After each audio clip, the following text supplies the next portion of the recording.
असल्यानंतर तुम्ही तेच सांगताय की फंड उपलब्ध नव्हता, मग उकारलात कशासाठी? त्या संबंधित लोकांवर गुन्हे दाखल करणार आहात का? फक्त काहीतरी आंदोलन झालं, कोण मूग केली, तुम्ही काहीतरी येऊन खोटं बोलायचं आणि 8 दिवसात करतो, 7 दिवसात करतो. आमच्या सर्वांची एक मागणी आहे, तुम्ही फक्त या रस्त्याचं आंदोलन झालं म्हणून या रस्त्याच्या उत्तरार्थी नाहीत, या रस्त्यापुरते मर्यादित नाहीत. ते राहिलेले डांबरीकरणाचे पूल, प्रत्येक पुलावर, प्रत्येक वॉटर लिकेजवर तुमचं पुलाचं काम राहिलेलं आहे. हे 320 मीटरचं तुमचं आरसी काम राहिलेलं आहे. हे 2022चं जर टेंडर असेल आणि ह्याची जर मुदत तुम्ही 8 दिवसात काम चालू करतो म्हणून देत असाल, तर आज आम्हाला, आमच्या आंदोलकांना, आमच्या गाव ग्रामस्थांना एक अंडरटेकिंग मध्ये तुमच्या विभागामार्फत द्या. जर हे 8 दिवसात काम सुरू नाही झालं तर या संबंधित गुत्तेदाराला ब्लॅकलिस्ट करणार का? आणि त्या 320 मीटरचं आरसी काम आहे त्याच्यावर आज काय कार्यवाही करणार?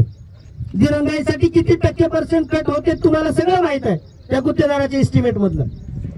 एखाद्या एजन्सीला तिथे शिक्षा काढल्याशिवाय ही कामं क्वालिटीचे होणार नाहीत. ऑफ रेकॉर्ड या रस्त्याचा जो पूल आहे, या स्मशानभूमीचा विषय 1 मे 2023 रोजी आपल्या ग्रामसभेत सुद्धा झाला. सार्वजनिक स्मशानभूमी आहे. तुम्ही आता सगळे जाऊन बघा, एक वॉटर फ्लो डायरेक्ट जाऊन त्या स्मशानभूमीला धडकतंय. एक वॉटर फ्लो पूर्ण या पुलाचा त्या स्मशानभूमीला धडकतंय. मग एवढा हलगर्जीपणा, एवढे तुम्ही टेक्नॉलॉजी पर्सन या पुलावर कामाला ऑब्झर्वेशनला असताना या पुलाचं काम असं डायरेक्ट स्मशानभूमीला धडकावं, मग ती धडकत असताना तुम्हाला पर्याय जर नसेल तर त्या स्मशानभूमीची पर्यायी व्यवस्था करायला पाहिजे होती. तिथं पिलर टाकायला पाहिजे होते, त्याच्यावर स्लॅब टाकून तुम्हाला फ्लोला खाल्लं रान मोकळं करून घ्यायला पाहिजे होतं. आता तुम्ही पूल करून जाणार, स्मशानभूमी पडली की आमच्या सगळ्या गावच्या सार्वजनिक स्मशानभूमीचा पूर्ण राहिलेला अनुत्तरित प्रश्न कोण सोडवणार आहे? फक्त 8 दिवसाची मुदत देऊन आज उठून गेले. आज आम्ही म्हणणार ठीक आहे 8 दिवसात करा, तुम्ही म्हणणार 8 दिवसात करतो, पण ह्या राहिलेल्या बाकीच्या अनुत्तरित प्रश्नांचं उत्तर कोण देणार आहे? आणि तुम्हाला तर आंदोलन करतो म्हणल्याशिवाय तुम्हाला इकडे यायचंच नसते. ह्याच्या अगोदर कधी आले त्यांनी? ह्यांची काही भेट झाली का आपली? फक्त आंदोलन करणार, काहीतरी तुमचा डिस्प्यूट तयार होणार म्हणलं तर येता तुम्ही. तर आमची तुमच्या माध्यमातून, या आंदोलनाच्या माध्यमातून प्रशासनाला विनंती आहे, या सार्वजनिक स्मशानभूमीचा पर्यायी मार्ग काढावा. आणि आता जो तुम्ही हा 120 मीटर आणि इकडे 120 मीटर प्लस तो 320 मीटरचा जो रस्ता आहे, याच्या जो पाण्याचा व्यवस्था करायची आहे, ती पाणी व्यवस्थापन सुद्धा यासोबत केलं पाहिजे. त्यासाठी वाढीव तुम्हाला एस्टिमेट करावं लागत असेल तर ते सुद्धा करा, ही आमची मागणी आहे. फक्त आरसी करून गेलो ना आमचं काम संपलं असं होणार नाही.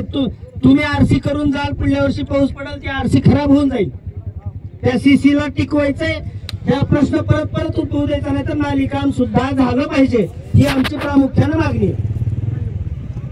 यासाठी जर 8 दिवसात तुम्ही म्हणल्यासारखं जर आज आम्हाला ते अंडरटेकिंग मध्ये द्या, 8 दिवसात काम करणार, काम नाही सुरू झालं तर संबंधित यंत्रणा जी कोण काम करणारी आहे त्याच्यावर तुम्ही काय पनिश करणार किंवा लगेच दुसरी लावून पर्यायी व्यवस्था काम सुरू करणार.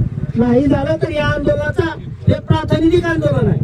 यानंतर सर्व ग्रामस्थ तुम्हाला पुन्हा उत्तर देण्यासाठी एक माणूस कमी पडेल तुमचा प्रशासनाचा. एवढ्या मोठ्या संख्येने हे आंदोलन वेगळ्या स्वरूपात, तीव्र स्वरूपात या ठिकाणी करण्यात येईल.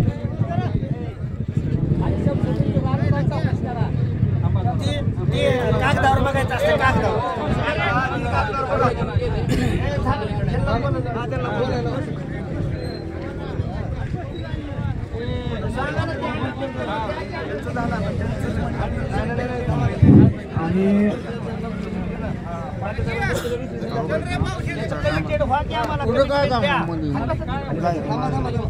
वाचलंय मी. त्याच्यात तुम्ही काय दिलंय? त्या एजन्सीला काम दिलंय, त्या एजन्सीला काम दिलंय. 8 दिवसात आम्ही ती काम करू, ऐका. आणि 2022ला सोडलेल्या टेंडरला जर आत्ताच्या 4 महिन्याच्या आचारसंहितेचं कारण देत असाल, त्यामुळे तुम्ही पेपर अंडरटेकिंग करा.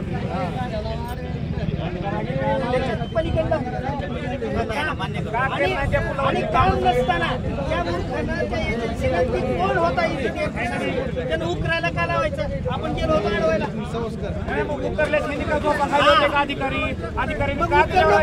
तुमच्याकडे पैसे नव्हते, अथॉरिटी नव्हती, तर उकरलं कशासाठी?